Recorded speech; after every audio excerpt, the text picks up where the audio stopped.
So this awareness that my life, my surrounding, my experience of this world can cease, stop at any moment. And I have to go along, leave all this behind at any moment. That daily awareness, gives a certain sense of space. Things don't feel so real, so permanent, so fixed, so dependable anymore. The only thing we take with us is our mind. Yeah?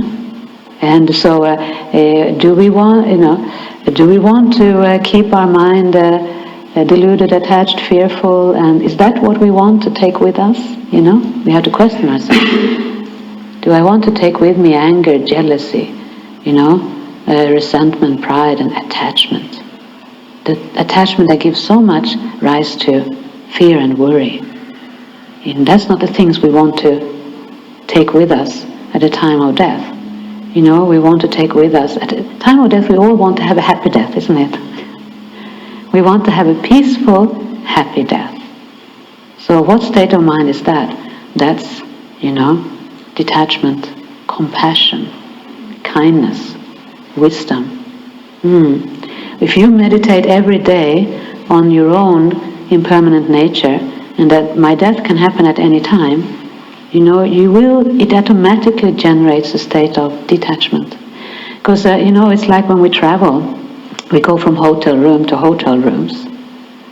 When you travel, you are living in a nature of impermanence, You don't become attached to your hotel rooms, you don't regard them as mine, you don't try to fix them up, or, you just go, stay as long, and then you are okay with leaving. You don't even think about it, you just leave behind and go to the next. That state of mind we need to cultivate in our daily life. So you see, death is definite. All of us are going to have to face death. There's no escape, isn't it? There's absolutely no escape, Nobody can avoid death. Nobody can run away from death. Nobody can escape death. Nobody can bribe death. Yeah? Our death is 100% definite. And we're going to go one by one. Few years, this room, empty, isn't it? What, 50 years, this room is definitely empty, I think. All of us have died and gone to some unknown destination. Mind going to some unknown destination, and the precious human life is finished.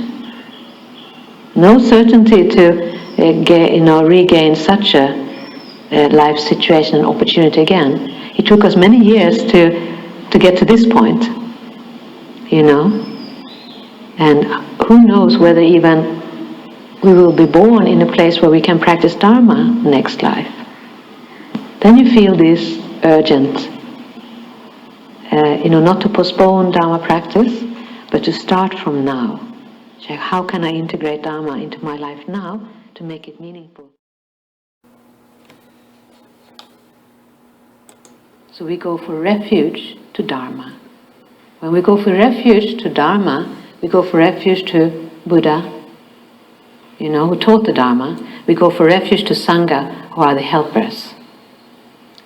So the wish to practice Dharma leads to the practice of going for refuge. Yeah? And the first advice, from the Buddhas, when we go for refuge, is to observe our karma. Be mindful of our actions, so we don't create negative actions to be born in the lower realms of existence. Our mind is the cause of suffering and happiness. It arises out of our mind. So it's much more important to protect our mind than to protect our body. It's much more important to protect a positive, state of mind than to protect our possessions, our body, and external things. Yeah? But we have a habit of thinking they are more important than our mind. So we trash our mind and we protect our body. We have to learn how to accept trashing our body to protect our mind.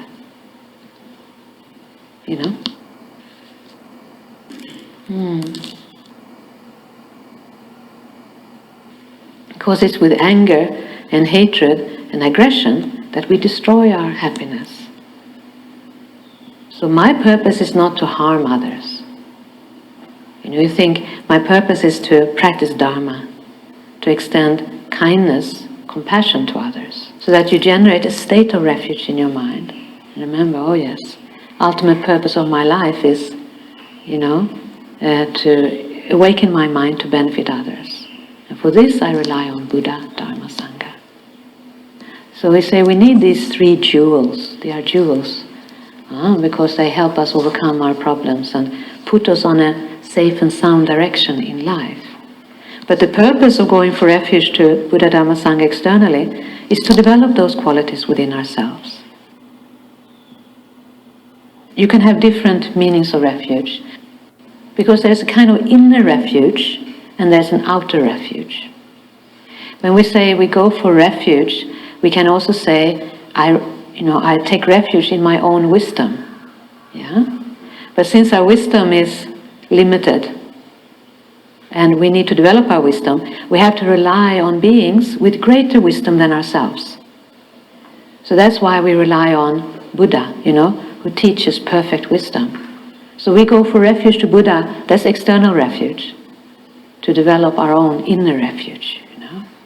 And then we go for refuge to Dharma, which is the wisdom itself, in the mind of Buddha. In the mind of Buddha, that perfect wisdom, understanding relative and ultimate truth, understanding the law, cause and effect, And so we go for refuge to that wisdom to gain perfect wisdom ourselves. That's the Dharma. And then we go for refuge to Sangha, because Sanghas are the helpers on the path, They say that this state of refuge, generating a state of refuge and compassion completely stops lower rebirth. It is impossible to take a lower rebirth when your state of mind is focused on refuge and compassion. It blocks. So that's the best state of mind for us ordinary people to die in, to actually be in a state of mind of refuge. Bodhicitta, compassion.